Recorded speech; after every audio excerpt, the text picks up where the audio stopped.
Welcome to the New World Order Showcase Podcast. Your host, Jill Hart, the Coach's Alchemist. Couldn't be more excited to have you join us today. On this podcast, we celebrate the champions of change, the up-and-coming life, health and transformational coaches who are fearlessly stepping forward to make a difference in the world. Get ready for inspiring stories, practical tips, and powerful moments that will motivate you to make a positive change in your life and those around you. We're happy to have you join us on this incredible journey as we dive into the world of life, health, and transformational coaches who are lighting up the path towards a better tomorrow.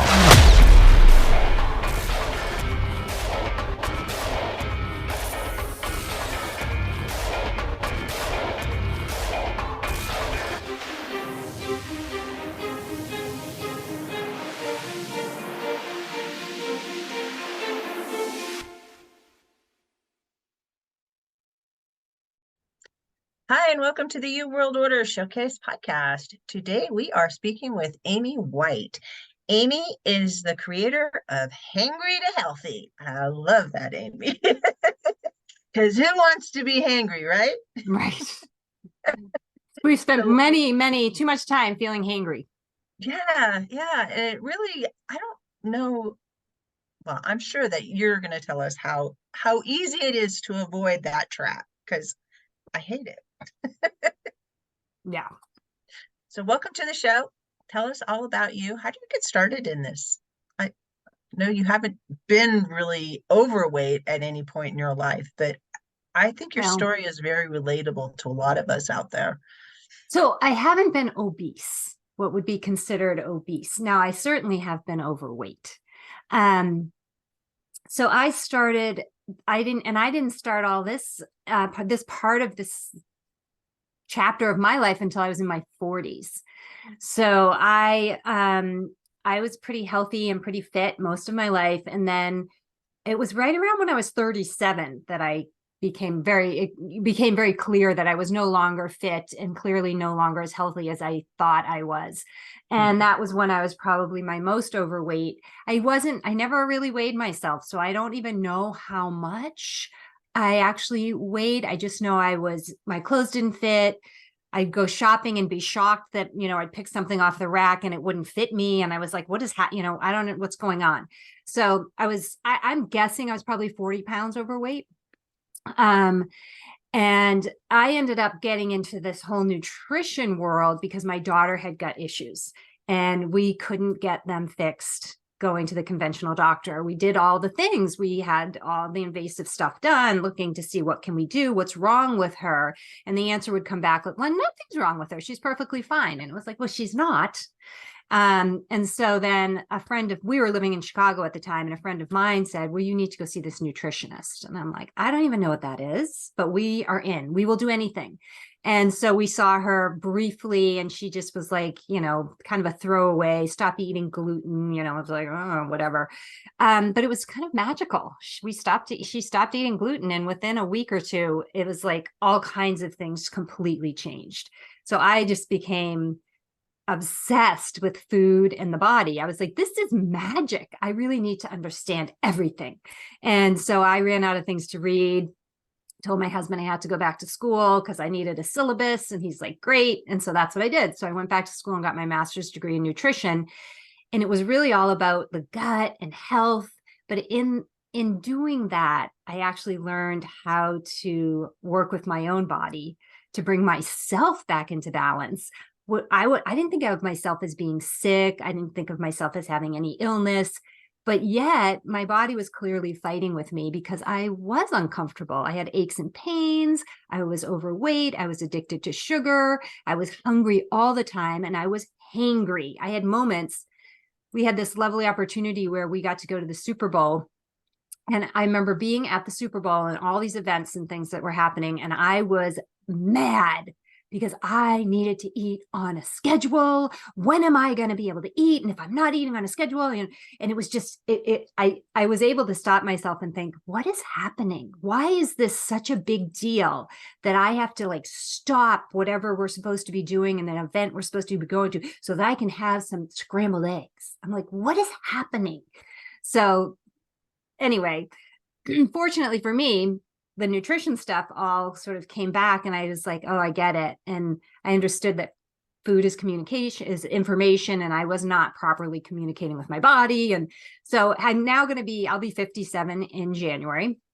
And I am better now in my 50s and in my later 50s than I was when I was 37, 38, 39, even 40. It started, when I was in nutrition school in my early 40s, and then it's just gotten better and better from there. And so I think the thing that I am trying to spread the word is that it doesn't matter how old you are. If you want to feel good, if there's a way you want to feel and a way you want to look, you can have it. You have to understand how to work with your body, because our bodies are always changing and they have needs. And we need to understand how to meet the needs of our changing body. And when you do that, your body will really give back everything that you want. So that's kind of where I'm at. It's helping people understand how to lose weight permanently because you're not dieting.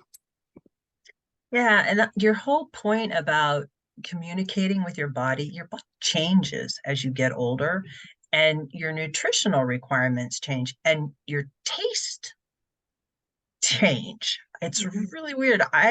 I'm 63 and I notice I've always loved beef and chicken.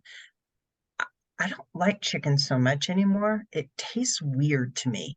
And beef tastes kind of strange to me sometimes. I have to be really careful about where I get my protein sources from, because it really makes a difference in the quality of the protein that you're putting into your body, the food.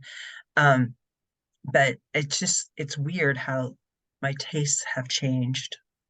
Yeah. I don't know if it's the food itself. I suspect that there's a little bit of that's happening just in the way that food is processed in this country anymore. But I think it's also a part of getting older. You're just like things that you used to like really crave, you don't crave so much anymore. Yeah. I have a similar situation with pork. I love pork chops. But I have to buy, I'll notice depending on where I buy the pork, how it makes me feel. It's really interesting, but and chicken is so funny because it's another one of those things that I don't particularly like chicken. But I don't know that it's my taste that have changed. I think I've just become aware of the fact that I don't know that I just really like chicken. I don't know that I ever did. It was just something that I always ate. It was available. It's easy.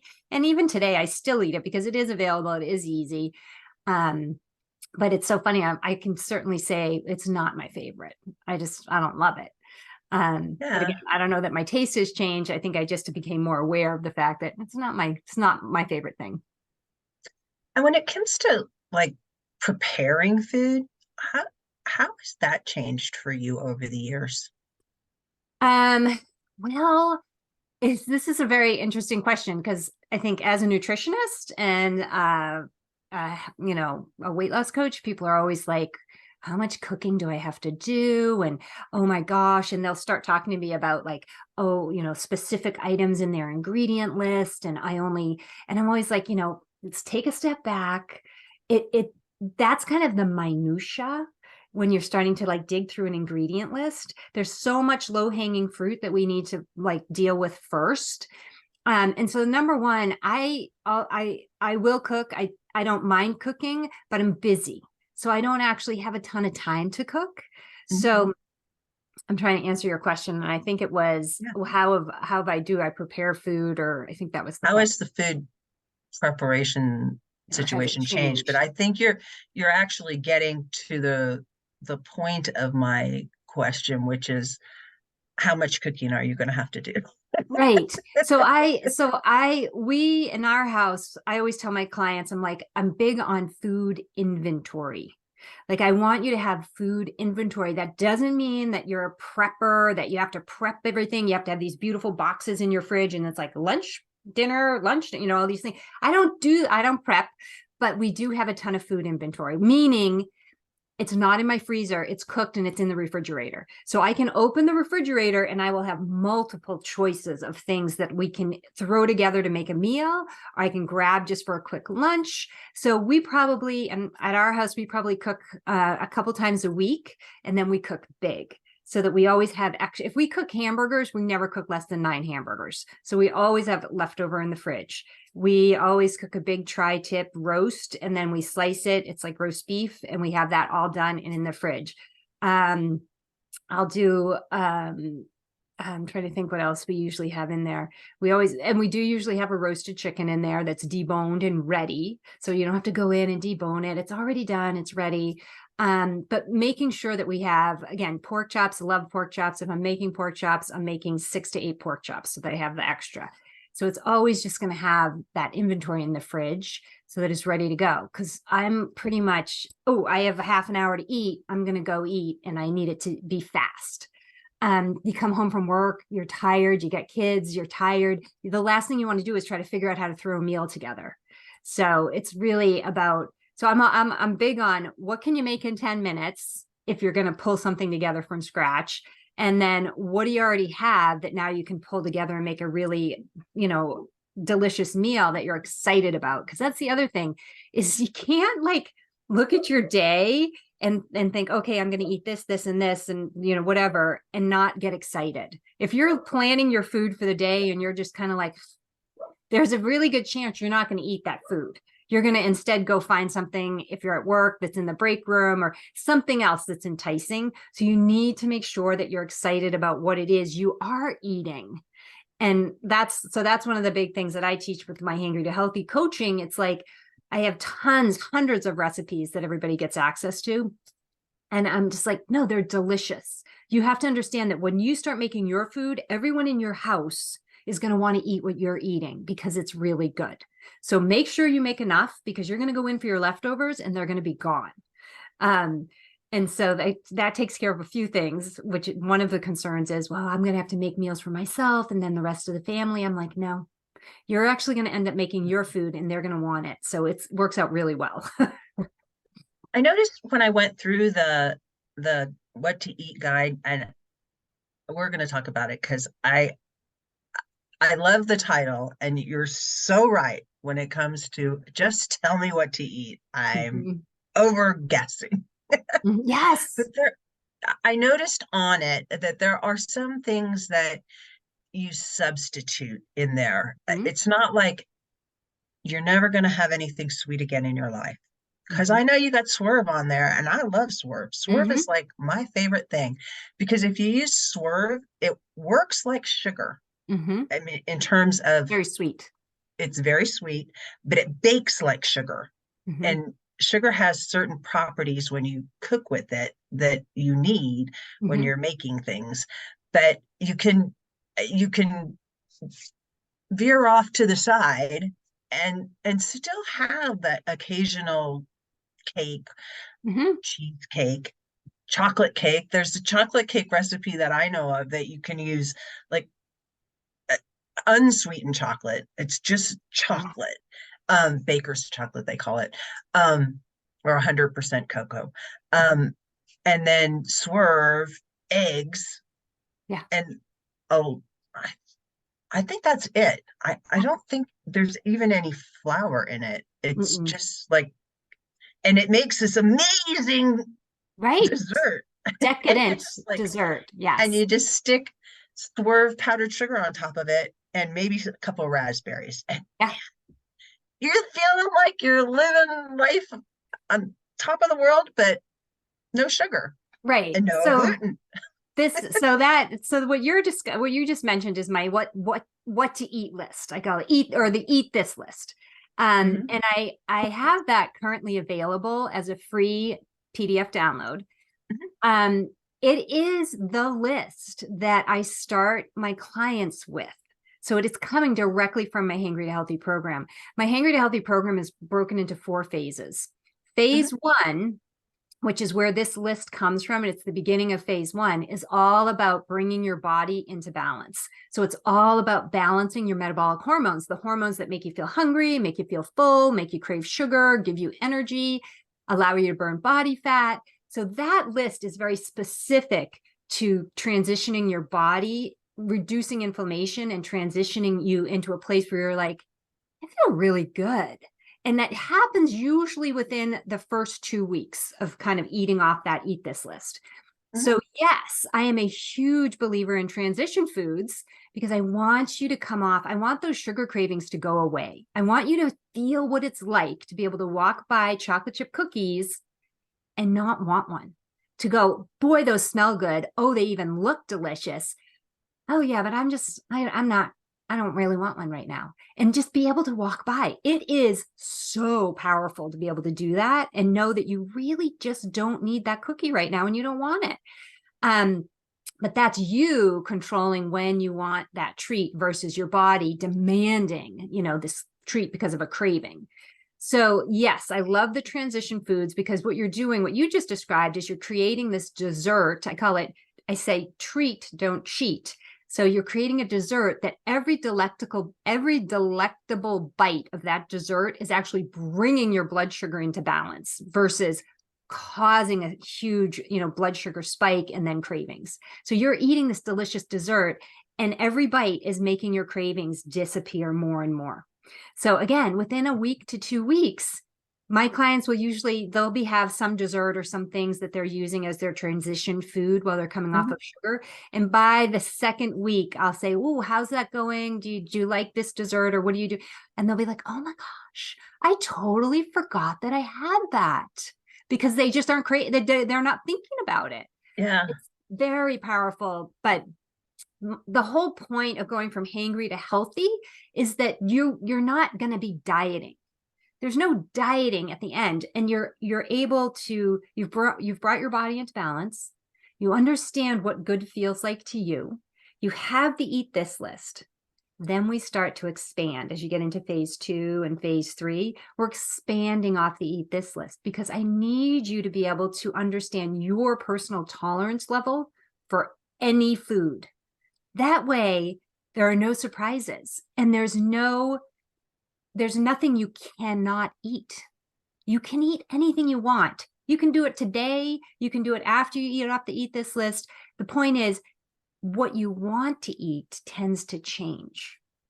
So you can still eat anything you want. I love ice cream. Yes, I eat ice cream. I go with my grandkids. We get ice cream cones. Love it. Do I eat ice cream every day? No. Do I eat it more than once a week? No. Do I eat it more than a couple times a month? No, because I know my body's tolerance level. I know how much ice cream I can eat where my body's like, that's fine. This is working. And then when I go over and my body's like, yeah, that was a little too much. That's not working for us. And you have these body metrics that you can actually tap into. And so you can watch your tolerance level. I know if I start to crave sugar, I overdid it. If I start to notice I'm getting tired and lethargic when I normally have very good daytime energy, then something's off. If I'm not sleeping well, that's another thing. Certainly body metrics, like if your weight changes, if your clothes start getting tight, huge red flags that there's something your body's not tolerating well.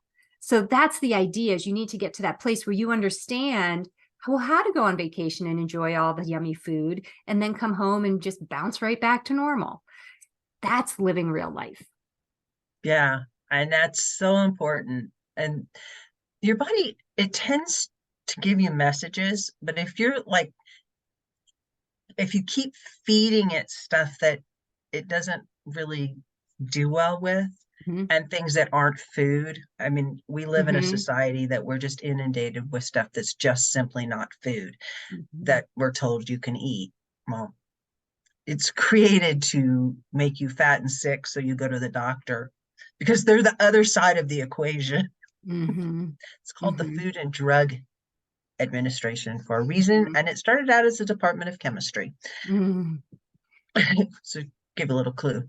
But if you're eating real food and your body is giving you signals, like milk is a real food and cheese is a real food, but not everybody can handle milk products, right? Or all milk products. And grains are real foods.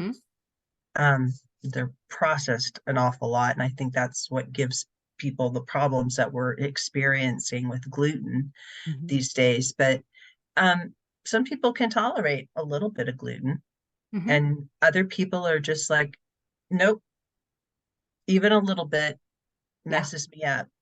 But if you're eating all of this junk at the same time, you really, you're not able to interpret what your body is saying to you. And I think that's kind of the purpose behind your eat this list. Yeah. It's to get people back down to like, let's just eat the basics. This stuff that I've got on this list is very unlikely to cause your body Right. to give off alarm signals. Let's get a baseline here so we can see what we can. It's an anti-inflammatory list. I have Yeah. eliminated the most common inflammatory foods from that list because, like you said, if you feel lousy, how do you know what's making you feel lousy? How do you know if it's dairy? How do you know if it's grains? How do you know if it's gluten? How do you know? Because you feel lousy. You don't even know what good feels like. I mean, one of my most recent clients said to me, I asked her, it's been about, my program's 12 weeks. So we were kind of finishing up. And I said, well, what do you think? How are you feeling? And she said, yeah, I feel so good. And she lost 28 pounds in 12 weeks. She's 66 years old. So again, I don't want to hear the Yeah. age thing. And she said, it just feels so good. And it was so easy.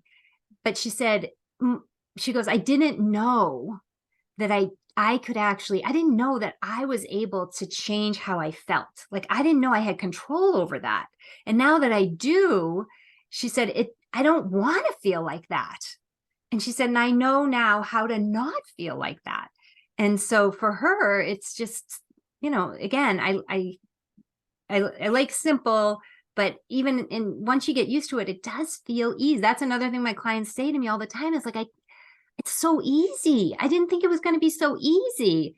And I'm like, okay, yeah. Once you settle in and you let your body start directing what works for you, it does feel easy, especially because I'm big on eating. So I'm like, you have to eat.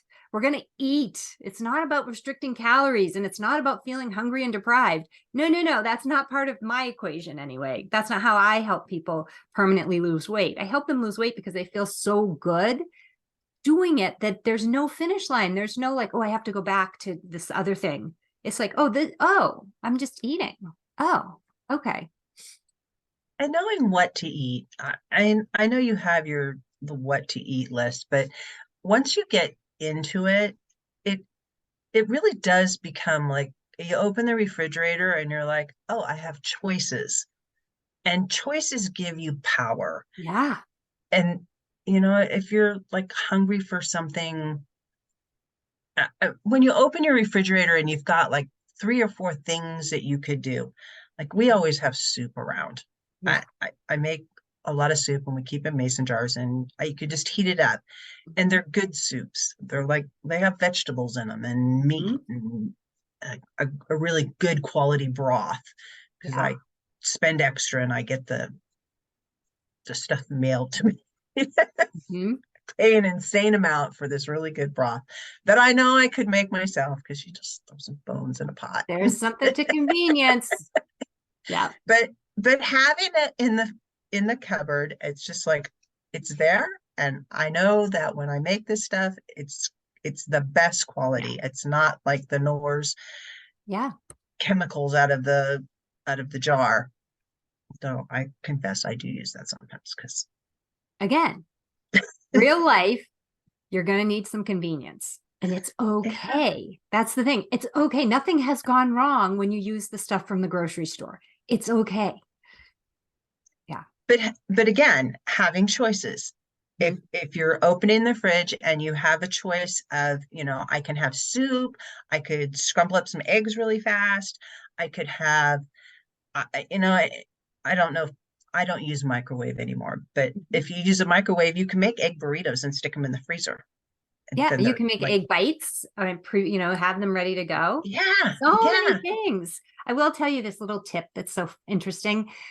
one of the things I run across, so I'm a nutritionist, but I'm also a life coach. So we Mhm. do food, and I always think of the food as the easy part, like the diet part, that's easy. It's sort of Mhm. the sabotaging obstacles in your brain that can cause bigger and longer problems.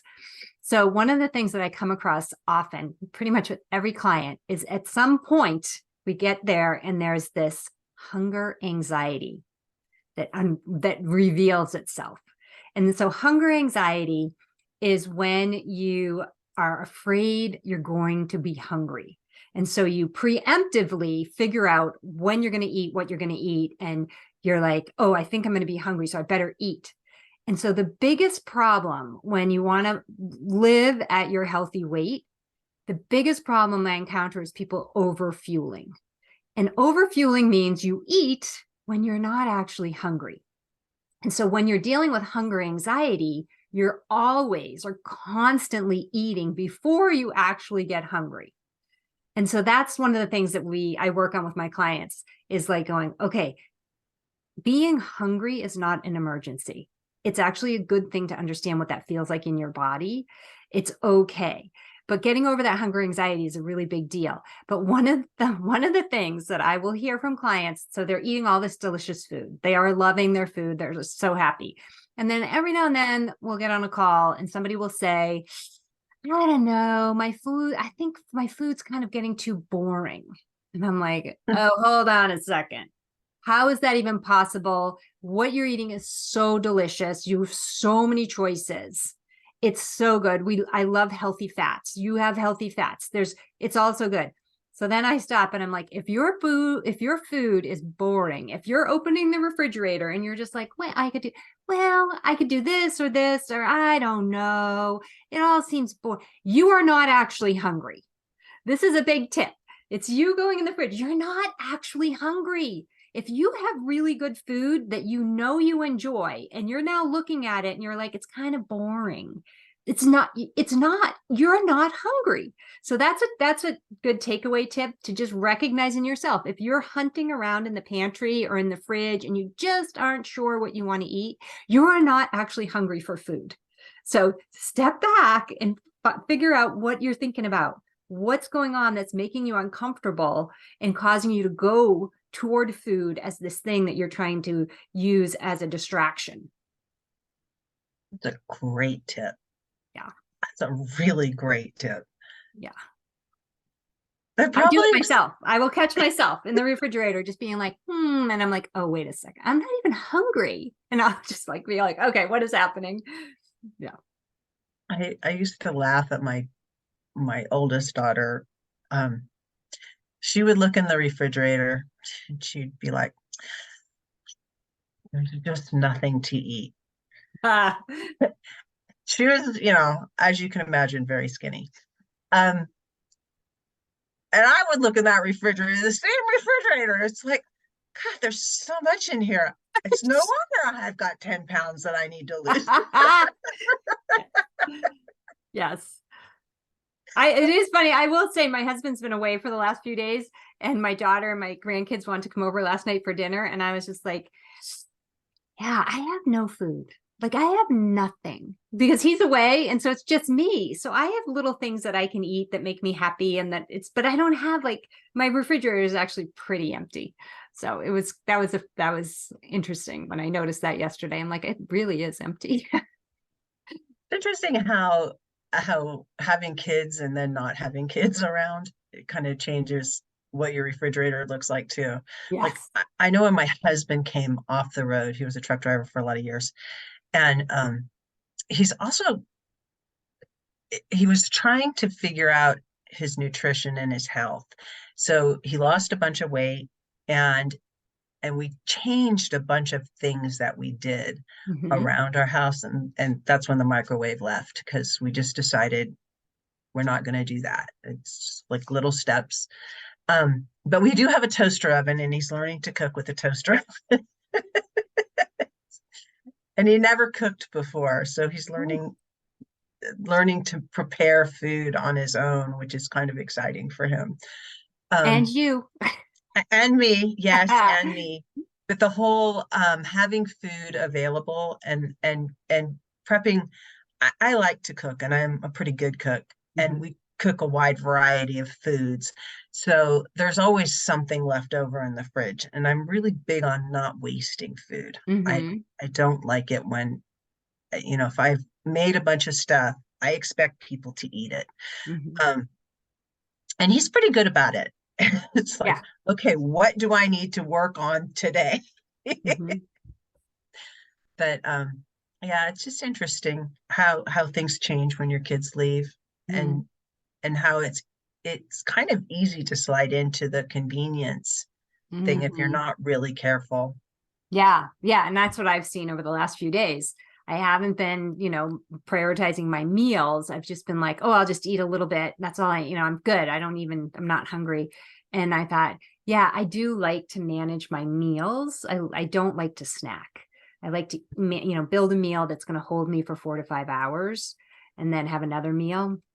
And so I would say over the last few days with him gone, it was a lot more just mini meals, little, I wouldn't say snacking, more mini meals, but Mhm. different than what I normally do. And I prefer sort of having just eating moments as opposed to just sort of nibbling all day. That doesn't actually work that great for my body. I find sometimes I like to do that, like for one day Yeah. Yes. every few weeks, And because it's it it good. just it just feels good, and I eat stuff that I wouldn't normally eat. Maybe I'll eat salami and cheese and olives. Um, but if I make that a regular thing, I feel awful. I Hmm. just like, I- but every once in a while, it's just like Yeah. Sunday afternoon, this is going to work for me. Right. And that's the beauty of actually not being so restricted and going, yeah, I am gonna, a lot of people I talk to want to do fasting. And I'm like, fasting is great, but don't force a fast. If you wake up and you're not hungry, then don't Don't eat. eat. But if you wake up another day and you're hungry, then eat. So same with that. It's like you're feeling out what's going to feel good for you that day. And again, watching your body metrics, understanding if it's working for you. And maybe it does work once a week and once every couple of weeks. But then if you did it 3 days in a row, you'd just be like, oh, I just want to nap all day. And then okay, oops, all right, that I understand my body's letting me know this was too much, red flag. Yeah. Yeah. And it's just getting into that pattern and understanding it. And it really Mhm. does help to have a coach or a nutritionist around. If you don't know these things, they're not taught to us in school. And it really is important to have somebody who knows what they're doing kind of help you get started and move in that direction. And having the recipes, that's super helpful for people that aren't used to cooking. Yeah. And Or for people who don't want to track their food or count calories or manage macros, which most people don't. I'm like, well, then don't. I said, all of these recipes have already been prepared in a way that matches up with what we're doing here, with bringing your body into balance. Just cook them and eat it. Don't count it. Don't weigh it. Don't worry about it. So most of my clients do not do any tracking at all, and they have really good results. Every now and then I'll get a client who's like, slowly but surely gets into it and they're really into the data, which is I'm very into the data, so it's very fun. But most people don't. They're like, I don't want to. I'm like, then don't. It's okay. Yeah. yeah, and then you feel like the more you concentrate on the food when you're doing data stuff, it's Yeah. like the hungrier you feel like you're getting because you're like constantly thinking about food Right. rather than just like, okay, this is a recipe I'm going to make. I know I've got all the ingredients on hand. I'm just going to go make it. We're going to not have to think about food for a while. Right. And when I get ready to think about food again, I know I have some leftovers over there and I can either eat that or I can make another meal off of the list. Yeah. That Yeah, makes it it's so that's easy. probably the biggest thing, or I would say the biggest change you can make is just don't eat if you're not hungry, and just wait, really wait to feel like, what does it feel like to be hungry? And then know, okay, I should eat. I'm hungry. We were away last weekend and traveling, and I looked at my husband on day 3 and I said, I can't remember the last time I was actually hungry. We were visiting some friends, and so they were cooking and making food for us, and we were eating sort of, and I just thought, I'm so full. I'm just so full, and there's more food, and I just really want to feel hungry. And I knew it wasn't going to happen until we got home and I got to be back on my own schedule. But seriously, think about that. When is the last time you actually felt hungry before you started eating? And oftentimes people are just thirsty. We live in a society where people do not drink enough water, even though there's all those people talking about drink more water, but people don't drink enough, or they drink a lot of things that dehydrate them, and they don't really think about that, whether they're drinking soda or diet sodas, which is, in my mind, worse. They're both poison, so you should never drink them anyway. And don't. Making me want to grab for my water. Yeah.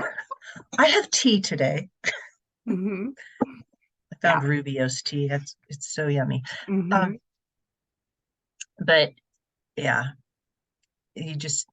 even coffee is a diuretic, and you need to drink more water if you're drinking coffee too. Yeah. People think, well, it's wet. Right. Right. No, it's not. That's different. It's yeah. Yeah.